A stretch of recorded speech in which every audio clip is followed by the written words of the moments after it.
And the size of this bubble, if I'm right, then when we start to see the deterioration of things, it's going to be very, very destructive. I mean, people panic immediately and things are being sold off really, really quick. And you get 20% down like in no time. And that's because everything is so overvalued at this point that when some kind of volatility comes in, if the economy rolls over, people start to lose their jobs, which I think will happen, then you're going to see this kind of sell-off. And that's going to be very, very quick. The good news is that the labor market still is strong, but the housing market doesn't look very strong and actually looks very, very bad in the US. And long-term shift is not the same as short-term development. And I think what you're going to see is that you can have a short-term development to the downside in inflation that then will be taken over by a move up. So you can see this whipsaw kind of thing again, just so that the inflation goes over now because the Fed's becoming or is overly cautious now and hawkish. And that will then create the deflationary bust. You're going to see a recession, and then they will come in with the guns blazing again once more to try to fix things, overreacting again. And then I think you're going to see the unfolding of the next inflationary regime. But for now, I think I'll ride the low off top. So around 68 would be my target for S&P now, and Nasdaq around 25,000, but I could see it go as crazy at 28,000. Welcome to the Microscopic Podcast presented by Gold Republic. My name is Alex Ajoranov, and in this format I invite you to look at the world through different lenses, to see what's hidden in plain sight. I hope you will get fresh insight and enjoy this conversation. If you do, as always, please give it a like and subscribe, but also leave your actions down below in the comment section and share it to those who need to hear this. But before I start, I'd like you to know that if you open an account at Gold Republic, you will receive 1 free gram of gold. Just click on the link in the description.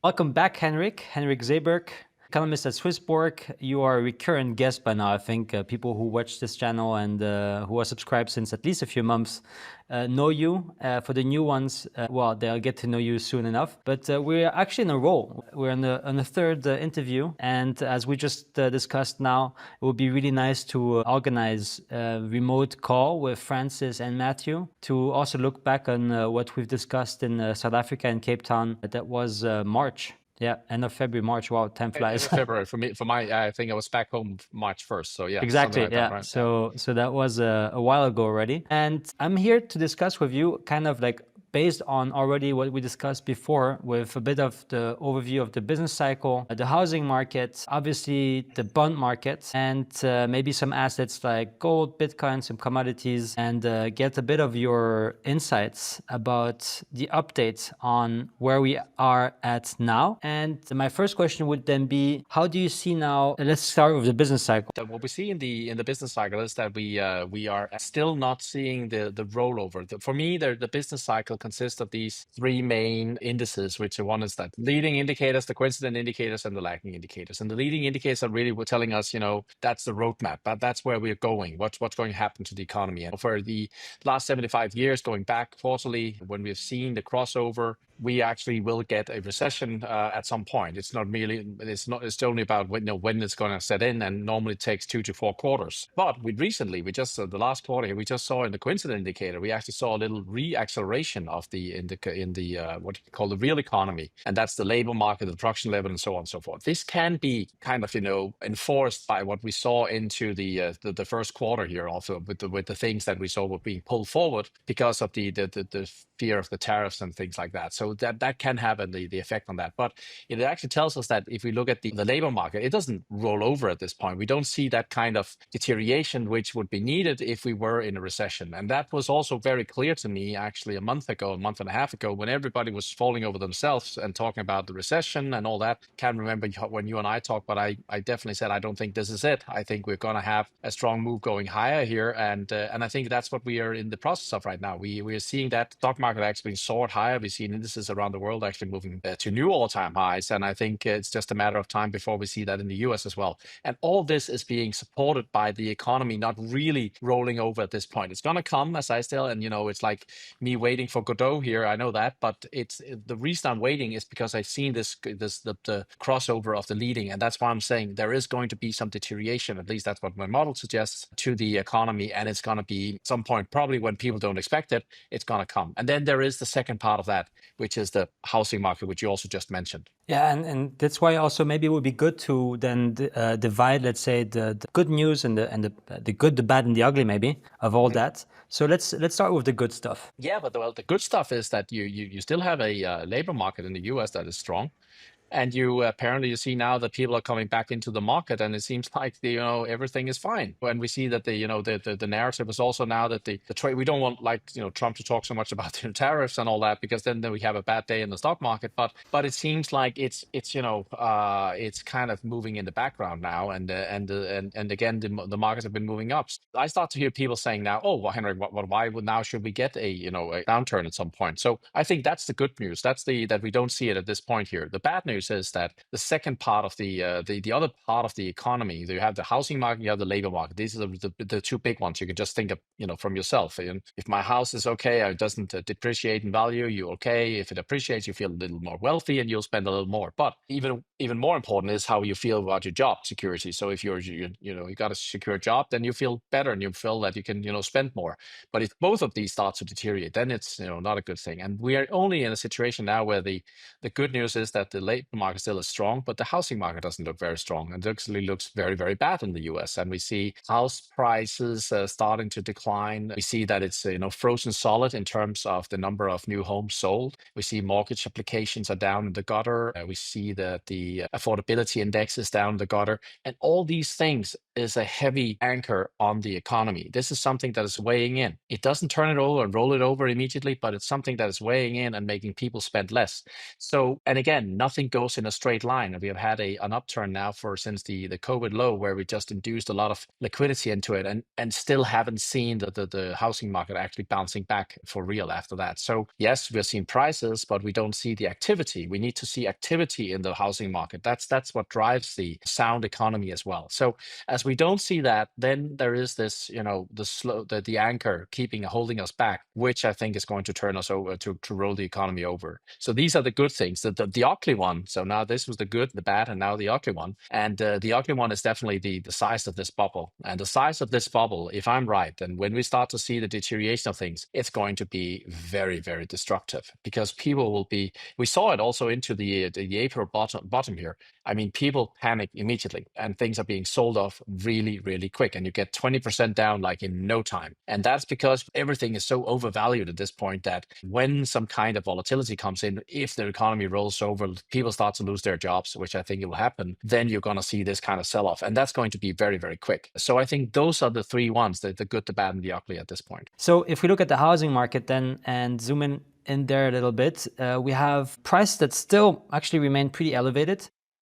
The inventory is also pretty tight, but still you see cracks. What are those cracks exactly if we look at the numbers? Well, to me, it's more if you look at some of the main indices that if you track the housing market, and especially the wider housing market, because what's important about the housing market is that it also drives a lot of other activities around the housing. So, when people have to upgrade their homes or whatever they do, then it, it drives a lot of activities. And if you look at the one that is called the NAHB housing index, which is a broader index for single home family homes, you'll actually see that is actually plummeting, and it's actually been plummeting for quite some time, and it's now seemingly moving even further down, and that is not a good sign. So yes, we may see that prices have not started to outright decline just yet, because people are not selling their homes in droves just yet. They are capable of maintaining the home, but if the moment that things start to shift, well, then people will not be able to do so, and that's the problem here. If they get forced to start selling their homes, which could happen, well, then because of the the economic slowdown, well, then you could see that this can actually just exacerbate the size of this crisis here. So and also there are other indices that shows that we may have seen a very big top. It doesn't roll over immediately. And if you look at there's a Philadelphia housing market index as well. If you look at that, seems like to me it's made a very big top. It did the same in 2005, and it took some time before you saw then the crisis setting in, a year and a half, 2 years later. But this one is also an important factor that I'm saying that, well, I think we've seen a top. I think it's going to go down from here. It may not be felt immediately. It's like the frog sitting in water that's getting hotter and hotter. And I think at some point you'll see people starting to jump out because they simply cannot afford the high rates that we see right now. That's why also if you look at the credit card delinquency rates and so on, they move up. And this can take a while. I mean, this is the process. It takes a while. And then so when people are starting to jump and they are forced to sell their homes, that's the moment when you see that the full effect starts to unfold. So we're not there yet. And that's also what we see. The maybe there where this dead weight anchor is keeping things down a bit somewhat, but I think it's going to be the one that actually pulls us over completely at some point. And if we look at the leading indicators in the housing market, one could tell that maybe anything that is about mortgage applications might also be giving some signals or information about that. But they have ticked up recently and permits have kind of stabilized. So is it that bad right now? Are we maybe is the worst already over, especially if considering that the Fed might cut rates in the second quarter of 2025? Well, you say they're ticked up, but if you look at it at the affordability and you look at the mortgage rate applications also, they are down the gutter still. So yes, so when you're all the way down the gutter and we say they tick up, that's a part of the normal. You can see adjustments or the ups and downs, I would say. I'm not sure I can see why things would be moving, becoming better here, because they actually, as I look at it, things, and you see that there is a slowdown in many factors around the world also, and you can also see that the ECB, for instance, and other central banks are trying to stimulate the economy at this point here. So I don't think that people like to think that this is the worst as it gets, and now it starts to become better from here. I actually see that I'm expecting to see it getting worse from here, because we have the indicators that tells us that normally when we see yield inversions and the likes, and we see the housing market declining, well, then we should be expecting also to see something happening in the labor market. So I have to turn it around and say I actually don't think things are getting better here. I think things are going to get worse from here, and that is what eventually also will put the top in the stock market whenever we see that final top. We're still working on that. Mm-hmm. But you've also mentioned in the past, if I'm not mistaken, the fact that low affordability doesn't always automatically cause a crash. It also has to do with a combination of persistent job losses, and that would then force to get the price down or not. I'm not sure I've said exactly that, but yeah, it's, of course that we will need to see some kind of you'll call it probably a trigger. That's what people always say. We need a trigger. We need something that sets us off. I actually think that this is it's an evolution that is developing. You can just look at the U.S. consumers. What is it that right now tells us that the U.S. consumer is feeling better off? Not a lot. And if you look at the consumer sentiment, not a lot there tells us that things are getting are better at this point here. Actually, it seems that it's getting worse. So I know people would like to say that now it's getting better from where we are, but we haven't seen the full ramifications or the full consequences of the rates that we have seen. People have been able to hang in there for just until now, but it seems like things are rolling over slowly, and you're starting to see some oil has been breaking down also, which is an indication that there is an activity slowdown in transportation. Also, there start to be indication of slowdown in transportation around. Just most recently, we saw something also a little more positive here, but again, these can be it's always which way are you looking at the trend, or are you looking at a small bounce when we see something of a new development, right? So I don't think we can all just pick out the latest number and say this is actually the new trend. It can be just a small bounce before we head lower. But as I said, I also think we have seen a small reacceleration in the coincident indicators for me, which is the real economy, and that can last. We actually did the same thing in 2007, right into the moment when they didn't roll over. And to me, we have a crazy overvaluation of so many different assets, and we have still the the anchor that is keeping us down. I expect worse things to come, but I still don't think we are at the end where I think it will develop. And what other metrics tell you this? I mean, if we look now at more like housing, you mentioned about consumer confidence, but there's also the parts of the jobless claims, right? That also needs to be investigated. Even though the wage growth remains solid, also needs to outpace inflation. And that's also the whole question then is if that inflation is, in your perspective, tamed or not, because it will obviously define if then real wages actually are growing. What's your outlook on this? So short term, when talking to like the next month or so, I mean, it's up in the air. We could see, it can be a boy or girl there when it comes to inflation as I see it. But in the longer time frame, I think we have a clear downtrend in inflation. And I'm actually a little concerned that the Fed is overreacting again, as it seems to me, in terms of inflation, focusing on inflation. That did the same thing in September 2007, October 2007 as well, talking about inflation in a month where they actually saw a crash in the GDP numbers.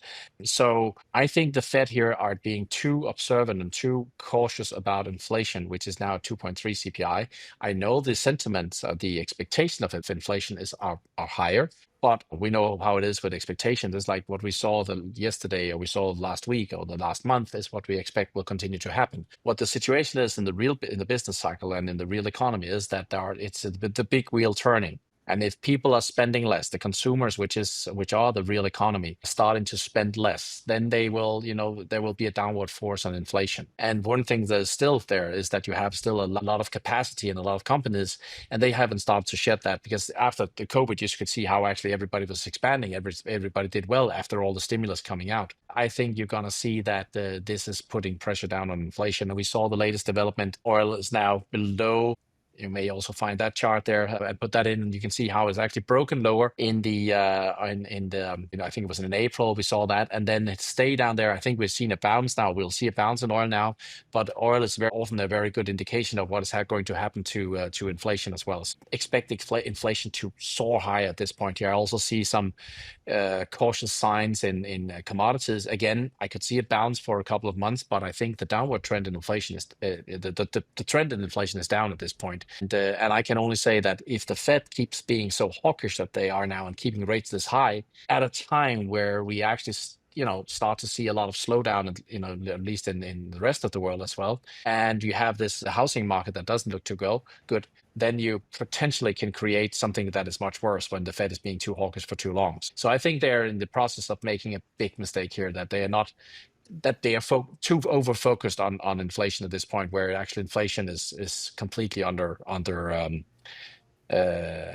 control here. I don't see any problems with inflation as what I see here. And absolutely, I think deflation will become the next problem. That's normally what the Fed jumps from one end to the other, and that's where they overreact, and then you'll see we go from inflation to deflation, and that's probably been the next fight that they're going to have. That's going to be the disinflationary fight, or the fight against outright deflation. But even though, now if we tie it back to kind of like the topic of deglobalization, and especially with the tariffs and a more disrupted global trade system, don't you think that on the long term, on a more secular level, inflation would still more elevated, and thereby maybe the hesitancy of Powell to maybe wait until all those things are settled until they might actually decrease those interest rates? Yeah, and I think maybe that is the overthinking. I mean, there is sometimes, the people have a tendency to overthink. And I think the overthinking here is that they tend to think that inflation is going to go up in the longer time frame. And I think that can absolutely be correct. And I think we have a new inflationary regime coming out. That's another story. But actually, you can very well tell by, the charts that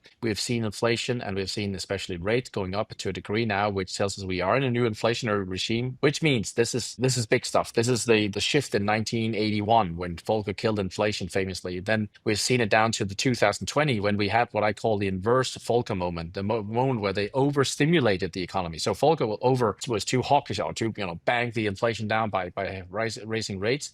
And now we see here that they are actually they did the quite opposite. They overstimulated into a supply crisis, and that has now reintroduced inflation to the system. But the problem is, where we need to stay level-headed here, is that long-term shift is not the same as short-term development. And I think what you're going to see is that you can have a short-term development to the downside in inflation, that then will be taken over by a move up. So you can see this whipsaw kind of thing again, just so that the inflation goes over now because the Fed is becoming or is overly cautious now and hawkish, and that will then create the deflationary bust. You're going to see a recession, and then they will come in with the guns blazing again once more to try to fix things, overreacting again, and then I think you're going to see the unfolding of the next inflationary regime. And I think that is also what the commodity charts are suggesting. I think lower commodities, lower oil to begin with, to a point where you start to see where you see a new bottom, and I think you'll then see something quite different from what we have seen over the last, what is it, 40 years, which is quite a long time frame. But this is how it works also in the long-term cycles, that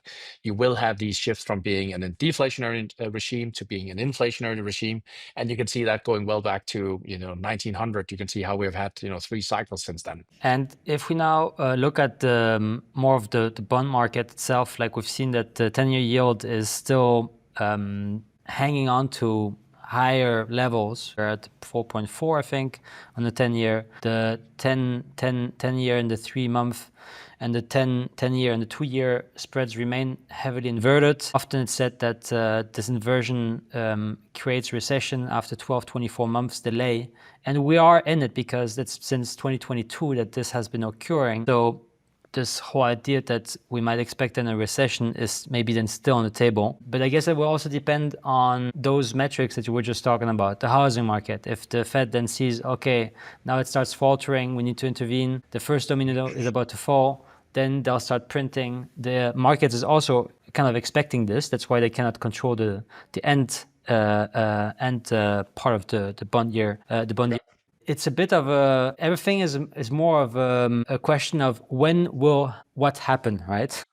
Will the Fed be able to stimulate enough before this recession then hits? You've said that the labor market is still looking pretty decent, that the jobless claims have been ticking, the continuing claims are ticking higher, that the initial claims remain low, so not recessionary, and that job openings are dropped towards the 2018 level. But are there maybe other numbers in the labor market that make you more pessimistic? Well, I mean, the continuing jobless claims are starting to look like they could start to move higher. I think that is a thing. I think we have already seen. I mean, the level of unemployment. If you're not talking about the rate, the percentage, we have to think also that there's a factor there also, which is called how many people, I think, what do you call that? I can't remember. But the number of people, the percentage of people actually in the labor market. The active. I have it right on my. Yeah, I have it on my tongue. I can't remember, but anyway, it's there. But it means simply how many people are actually, saying we're ready to work in the market, right, or in the labor market.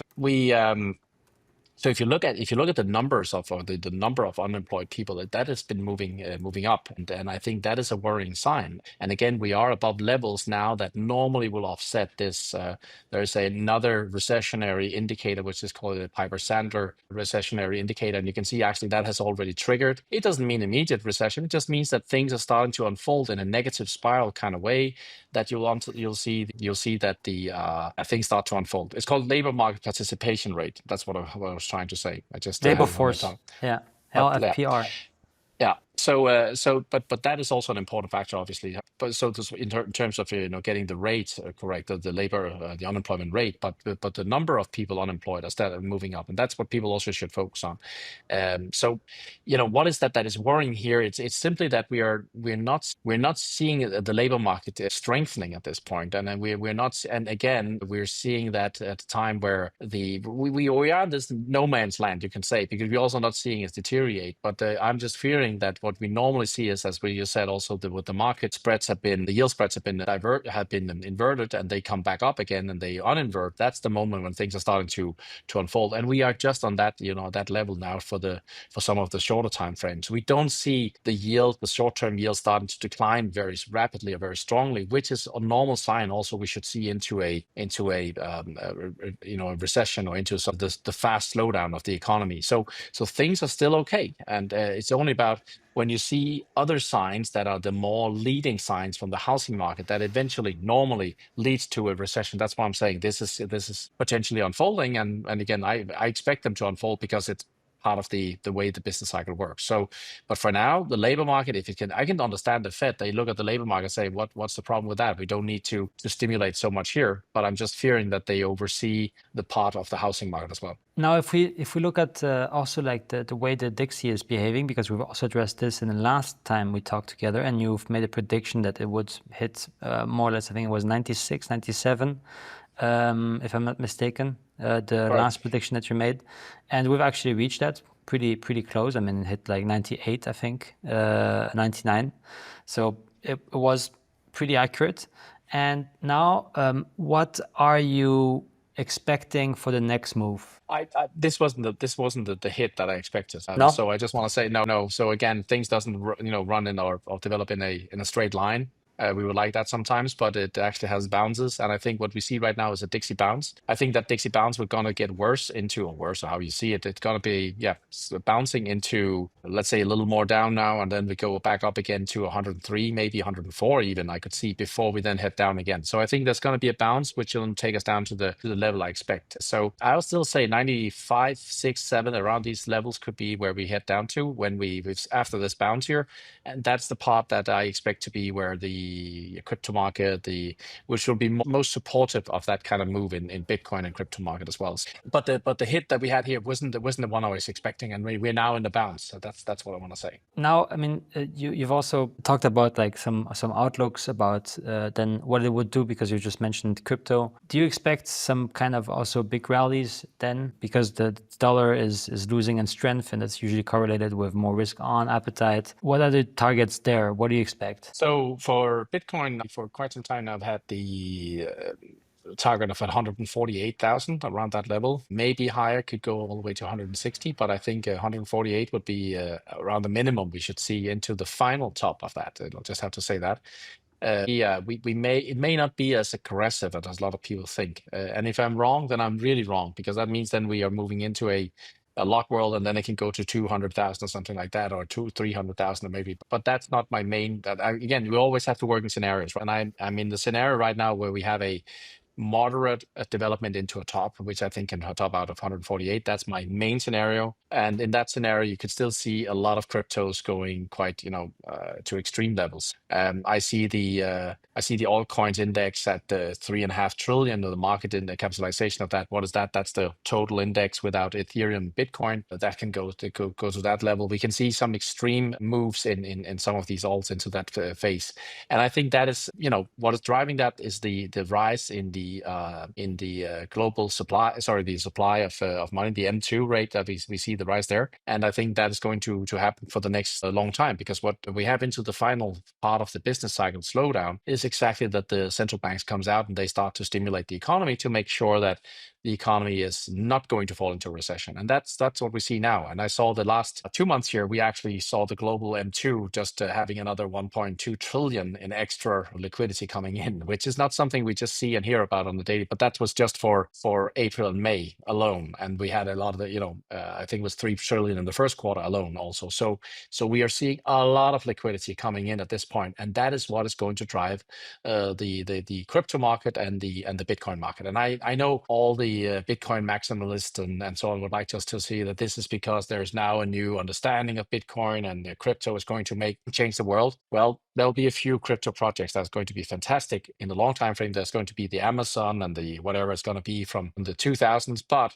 it's not going to be all 10,000 of them, or how many there are. So the liquidity, if coming in here, is what is driving the growth in this. And everybody's having, it's becoming a self-fulfilling prophecy now that when M2 goes up, Bitcoin goes up because everybody says so. So it's like becoming that kind of, I see an end to it. At some point, there'll be an end to this, to Bitcoin, and we'll see a big top, and it's going to come down strongly. And then it'll have to show itself the strength of Bitcoin into a potential recession. I think that will be the real test for Bitcoin at some point. And for a lot of cryptos, they're going to get crushed. So still expecting the animal spirit to take over. And a lot of cryptos and altcoins, tokens, whatever they're called, and Bitcoin driving that, pulling the liquidity in, and then you start to see that circulating in that space, and then you have the whole thing going. So you expect for Bitcoin more specifically a more short-term path towards the 20,000, and then a pullback, or how would that movement look like? Yeah, I work with different scenarios there because I think we could see one where I could see one where we actually get a new all-time high, we go to 120,000, then we see a deeper pullback down to 103,000 maybe. But I could also see that we actually have a more we have a bounce now in Bitcoin going up to around the level of 111,000 maybe there, and then we go down again and we hit 8,000 at that point, and that would be something people would not really understand, and they will probably talk about a double top.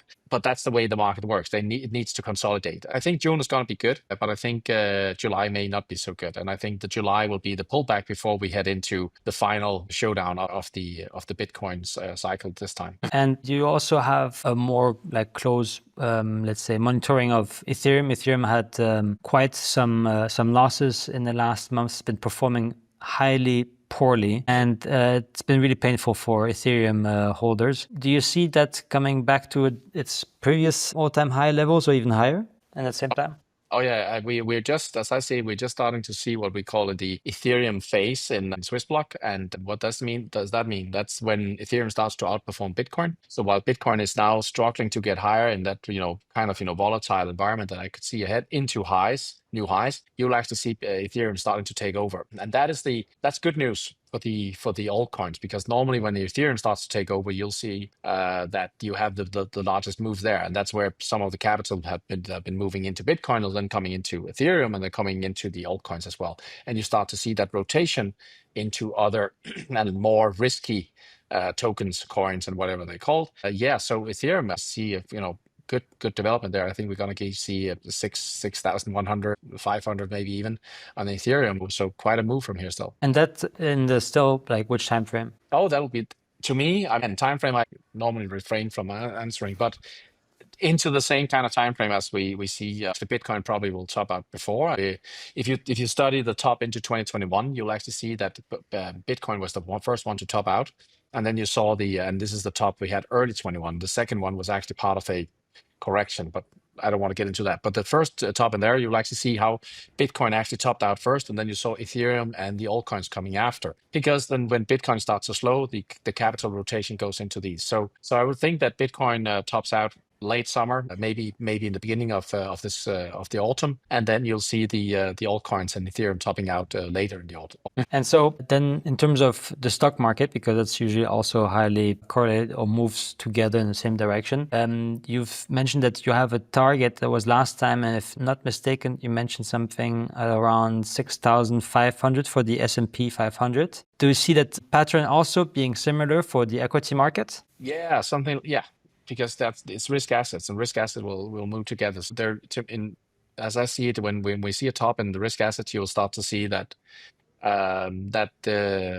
will be a top maybe at the same time with Bitcoin. I could envision that with the S&P, and I have to lift my target on the S&P. So I actually think 6,800 is now is more appropriate or more correct target. So around 68 would be my target for S&P now, and Nasdaq around 25,000. But I could see it go as crazy at 28,000. So still some upside in the indices, but I think it's going to be quite strong. I don't think it's going to be strong into the summer. As I said, with Bitcoin, I think July can be poor. I think maybe we'll see that kind of a correction also with the S&P and the Nasdaq into the summer. You'll see some sideways movement. He will start to talk about a double top, and then you're going to see the last blow into the autumn, because I think that is when the time. I mean, again, they will have to be careful here because we see the reacceleration of the economy, but as you know, still that we have the recession indicator, the leading indicator crossing over, that would give the timeline of when we should see that kind of top in the S&P and the Nasdaq potentially. So let's see how it works in real life. And which precisely do you see it more like growth stocks? What exactly?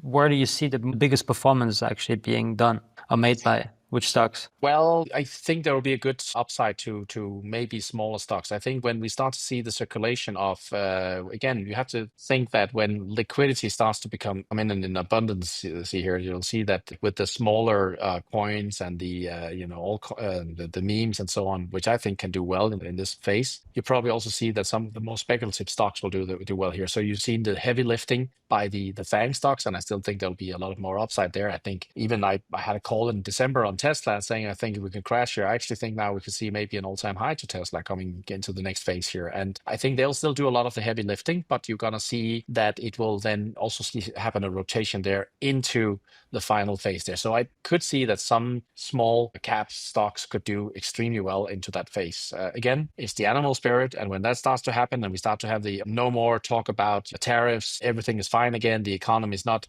in recession. We are now, I mean, people start to see that, the ones coming out in April, they're talking about that was maybe a little premature, premature on that. And I think that that kind of spirit will start to build. The animal spirit will build, and you'll start to see people trying to find, where can we jump into something that will give us, the 2 times, the 3 times in returns, and not just the 5-10% we expect on, Bitcoin. So I think that's the normal thing that we will see. That's the normal cycle that will happen there. So yeah, I could see small caps. Technically, it's technology. Small caps could do extremely well into that phase. So it will be, I can see clearly now the rain is gone type of song. Yeah, exactly. You can see clear now. Yeah. And we've also talked about gold last time, and you did mention that it would pull back as of 3,200, which did not happen, to my great joy. It hoovered all the way up to 3,500, and now it's stabilized around 3,336. Dollars an ounce. And you've mentioned as well that one of the indicators where you think it's not necessarily overbought, but is highly elevated in terms of level is the gold silver ratio. What are other indicators that well, first of all, how do you look back on that let's say prediction or forecast? Yeah, I think if you look at gold and silver, you see still that silver is nowhere near all-time highs. That's simply to put, right? And you see the same with platinum. And you see the same with the gold miners index. So you have to sit always and wonder. I mean, if everybody's crazy around you, is it really you that is crazy, or is it everybody else, right? And I think probably this indicates that something is, maybe some people have been front running the buying in gold. I mean, again, as I've said, I will be the biggest gold bull that went in due time. But as I also see Dixie going into 120-21 into the final phase of this cycle here into recession, I don't think any precious metal is going to do well in there. So we'll have to see. And you call it now, it's stabilizing here where we are at. It could also be that it's a putting in a larger top gold. I'm not necessarily saying it will, because now it does look like it's it has a revival of in the last few weeks, and that's good. But I still think that there will be a day of reckoning, where we will need to find out whether it's silver, gold miners, and platinum that are telling the truth, or it's gold. And, with the whole inflation narrative that we have had for so long, and, the world is falling apart for, whatever reason because of inflation, people will be moving into gold. That goes without saying. We have seen also central banks buying, and that is also correct. But we have not seen any kind of illiquid fallout. And if I'm right on the things where we see that the earth is opening up again, and you see stocks are plummeting, and you're seeing gigantic losses in the stock market and in crypto and so on, liquidity will become a factor, or shortage of liquidity will become a factor. And I think in that environment, you will not see precious metal doing particularly well. Again, people always do not remember that the reason you say you should have gold into a crisis is because gold will then perform its finest duty, which is create and make sure that you got liquidity in the moment where you need it. There will be times in a deflationary bust where you don't have liquidity, and having gold is a security to get liquidity. It's going to get, the dollars, which can help you in your particular situation. It's not because gold just does well there, because it's in that environment itself is where gold is not doing well. That 2008, March to October, 6 months, and it dropped 35%. Silver dropped 60%. And again, 35%, 40%, 50% into a very bad deflationary bust. Yes, it's overperformed by far what I expected. Hands down on that, it's correct. But still, I would be cautious into that kind of phase. But for now, yeah, I mean, why not? And I'll just wait buying it until we have seen that kind of correction, and until the moment where silver and platinum and so on catches up. And we have to remember, everybody has been forecasting that silver will be catching up to gold for the last 2 years, and it hasn't. So again, we need to see who is actually in the driver's seat here. And I think that gold has been front running things a little here. And when things are being front run, it may also pull back bigger than people expect. So that could be a good time for that. But the next phase here, I mean, with the deflation, with the potential stagflation, because we haven't talked about that today, but coming after, when the Fed comes out and we are in a new inflationary regime, I mean, the only thing you want to hold in that in stagflation environment is precious metal. It'll be gold, it'll be silver, it'll be the gold miners, it'll be platinum. And that phase is going to come and it's going to last for longer. And if you look at particular ratios, if you look at the SPX versus the gold ratio, you'll actually see that we have a very, very interesting development there, which looks like something we saw back in 1971 when Nixon came off the gold standard, or he, temporarily took it off. So I think we're looking at a big shift. The only thing is, just like with commodities, where we also in a new bull market, that we can see a big pullback in that price before we get to the real move. And people seem to expect that things are just going to go, straight up from here. And it very rarely happens. And we haven't seen the 10 times in gold that we saw in let's say 5 times, let's say in 77 to 79, I think it was. You had 2 years and it went up 5 times, because we're not in that kind of environment. We're in an environment right now where people have been speculating about you must own gold. And I think it's absolutely correct. Everybody should own some portion of gold. Yeah, it's important. I mean, it's imperative if you're an investor, you hold gold and you'll keep building your position in gold. That's important. But it's not the same as it would go up immediately, straight from here, right? Because I just don't think it's the right environment for that. But having said that, I could see gold at $15,000, $20,000, $30,000 per ounce going into a 10, 15 years period. No problem with that.